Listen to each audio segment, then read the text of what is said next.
Welcome everybody back to Boosted Motion, guys, and today we're going to talk about it. So this article comes from Hot Cars, and they said the top 10 reasons why you should purchase the new Nissan Z. So guys, you already know we're a Nissan Infiniti channel. We all know plenty about the VR30 power plan. So we're going to see if they're actually telling myth or truth.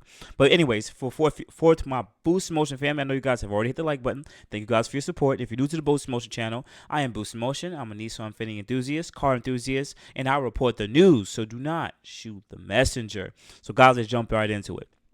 So as I said, this article comes from Hot Cars, and they said the 10 reasons why you should purchase buy a Nissan Z, guys. So first thing, here's a disclosure for anyone who's tapping into this video for the first time. Listen, the Nissan Z is a dope car. I really like the car a lot, but based on how it was handled, the release, the long wait times, and everything, this car is pretty much not even on my radar as a car that I was excited about anymore because the rollout was just completely terrible, and I hate how Nissan handled this rollout. So anyways, let's go to the first of the 10 reasons, and it's going to be the Nissan Z started with an incredible Datsun, or Datsun, whichever you guys want to pronounce it. Don't beat me up on video. The original Z series from Datsun are legends in their own right. They mark themselves as an affordable sports car with great specs as an exceptional value for performance. Remember, guys, back in the day, these cars were a lot lighter. They were a lot more analog, not digital. Didn't have all these things to protect you from crashing a car or hurting yourself, anything like that. These were just necessarily more just analog cars. Ranging from a 2 to 2.8 liter that provided between 139 to 170 horsepower, they were fun cars to drive. Think about that. 2. It's not a historic amount of power, but for a lightweight chassis and this amount of power delivered, this was actually a great bargain back in the day.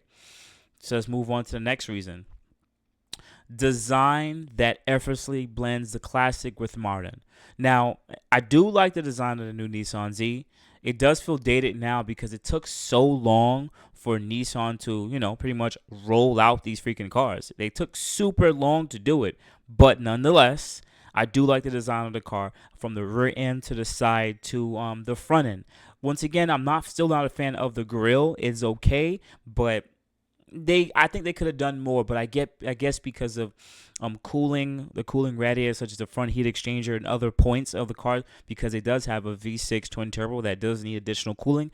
I get why they did it, but they just didn't know how to make it appealing compared to like its German counterparts, which somehow designed the front bumper to be aggressive, good looking, and also provide great amount of cooling. So, I get it. 8, manual transmission makes things a lot more fun.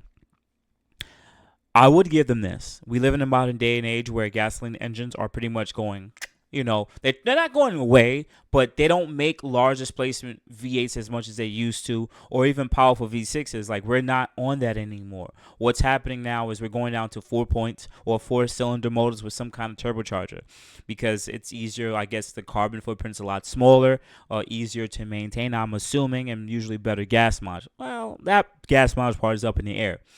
But they still made this car have an optional 6-speed manual, which, knowing that a lot of the car enthusiasts still want that.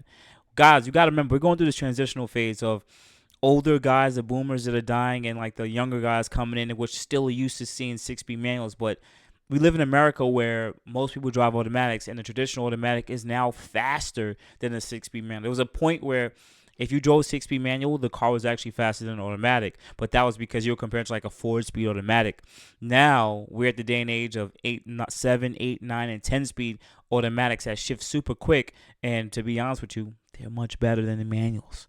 But nonetheless, also, you could get a Toyota Supra now with a 6-speed manual. That's how much there was a big amount of following for people who want to get a traditional 6-speed manual. 7, an interior that makes you feel like a racing driver. Now, I've never been into the Nissan Z, but I've been told from all the reviews I've been watching, all the YouTubers I follow, and owners, it's a nicer 370Z. Yes, it has updated interior. Personally, I like is that they seem like they added more color to the interior, like red seats and stuff like that, which Nissan never really gets digs deep into. They don't give you as much options as they would usually do, but in this case they did. even with the blue, which I don't think is going to date well, I'm happy that they gave an option of a blue interior. Also, they give you some modern, Apple CarPlay, Android Auto, and other driver assist packages, which come mostly standard on a lot of these vehicles now, even though it's unnecessary for a Nissan Z. It's nice that they're mixing that modern day stuff back with just a 6-speed manual. I get it, and it's probably so much more of a better cruiser nowadays. But does it make you feel like you're a race car driver? Other than the 6-speed manual, I don't really think so. You find an amazing engine under the hood. Thank you. Shout out to the VR30 gang. I much love. I appreciate and I love the fact that we all love this engine.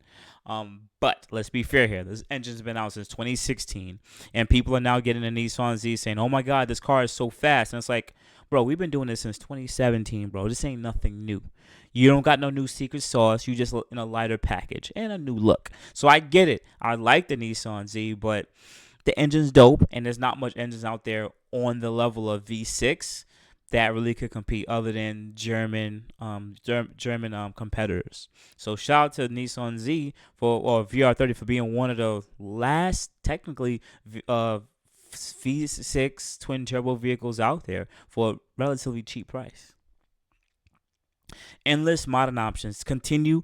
Yes, we have plenty of companies such as AMS, Z1 Motorsports, AAM Competition. We have plenty of tuners like AMS, Z1 Motorsports, and shout out to Racebox and Sonic Tuned for tuning these Nissan and Infiniti vehicles. And we've already seen that these cars can make about close to 600 horsepower on 93 fuel and some bolt-ons. We've seen and E85, we've seen on upgraded turbos we can get about 700, and on completely large turbos somehow some way we pushed out close to 800 wheel horsepower, which is like 900 horsepower crank. So it's crazy that these EcoBox motors are somehow still can make crazy amount of power. So I'm waiting to see what will happen with the future of the Nissan Z. And to be quite honest with you guys, it just started. Usually the Nissan Z owners are the ones who spend a lot more money on trying to make the car powerful and fast compared to usually the Q50, Q60 guys, because we're more about luxury and just more of the versatility of it. 4, the Nissan Z has an infotainment system that measures up. Yes, Nissan finally caught up to the day and age of having Apple CarPlay, Android Auto, and other driver assistant packages, and including digital dash. We've been complaining about this stuff forever, but Nissan has been doing it in the last 5 years, and thank God they have. They finally have been catching up. I don't think they're much more better than anybody else in the market. It's just kind of more the trend of everyone's following each other. So Nissan really isn't differentiating themselves, but they are just part of the pack of being more up to date. So I do give them that. All right. 3, promising 0 to 60 time. I don't even like this part. It's a real drive car. Why do we care? Like most modern day cars now, if they have some kind of V6 all-wheel drive or V8 twin turbos or even 4-cylinder turbo, they usually have pretty good 0 to 60 times. This stuff doesn't really matter for the modern day age anymore. What matters to us is what's the quarter mile time and what is 60 to 130 time. That's the most important thing to us now as car people. 0 to 60 is cool all day, every day, but it may not be as consistent depending on your altitude, the temperature outside, and pretty much your tires and what kind of asphalt you're on. 0 to 60 times are always going to fluctuate. But let's be fair here. If you're modding the VR30, Q50, Q60, or even the Nissan Z, which is going to have powerful traction, but the Q50, Q60, you're going to see, mid to low threes with them bolt-ons and everything like that. But for the average day person with a Nissan Z, they're not going to see times like that unless they go to a track or somewhere with a ridiculous amount of traction. 2, nimble handling on the road. Remember, guys, it's built off a 370Z chassis. The 370Z handles pretty good, especially with tires and some suspension components upgraded. So I don't see why this would be any different. It's pretty much a Nissan 370Z with a twin-turbo VR30 in it, which makes it just that much more better. That's it. So add some tires and everything, and you're going to have a freaking blast. Come on, let's keep it honest. And lastly, reasonably priced for a sports car. Now, I am going to say I do agree with them on this one. Thank you, and I really do agree. The car was supposed to be $40,000. We've been seeing that these markups now are between $5,000, $10,000, $15,000 on the sports and the performances, which do freaking suck. I dislike that a whole freaking lot. But Nowadays you can't find a car with this much horsepower at this price point, and it is a selling point. And as it's been rolling out, which taking forever now, this we're in January. I wish it was a lot quicker, and I wish it was a lot more of these cars being rolled out so people could actually purchase them and get their hands on them and have fun with them. But knowing that the Nissan himself as a company can't control, pretty much their contracted dealerships to lower the price. I get the idea of supply and demand. I completely get it. But if you're telling me, hey, listen, we have a limited quantity of these cars, so we're going to charge 10K, 15K above sticker. And then you go there and you're like, okay, so where's the line of people? If it's such a supply and demand issue, where's the list of people or line of people who should be just lining up to try to get these cars?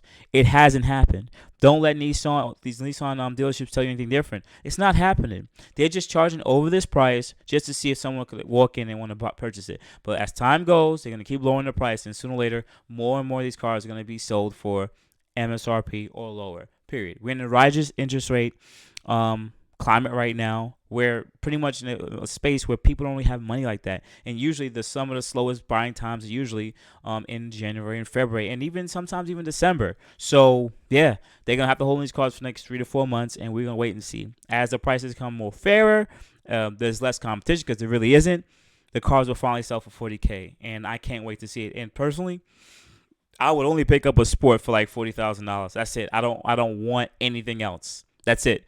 Give me basic interior and automatic, of course, and like a red exterior, and I'm perfectly fine with that. $40,000. I'm not paying anything extra more, because anybody who's overpaying for this car in 1 year's time, natural depreciation is usually between 1 to I think about 8 to 9% of the value of the car. So if the car is valued at, let's say, $40,000, you paid $10,000 more, which is a 20% increase.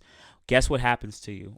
Is that a 20%? Or about a 17 or 16% increase?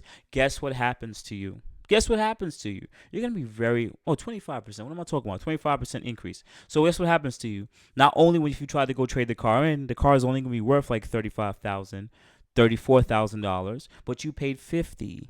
See how you lost 15 grand like that? And it's people like you who mess up the market. 100%.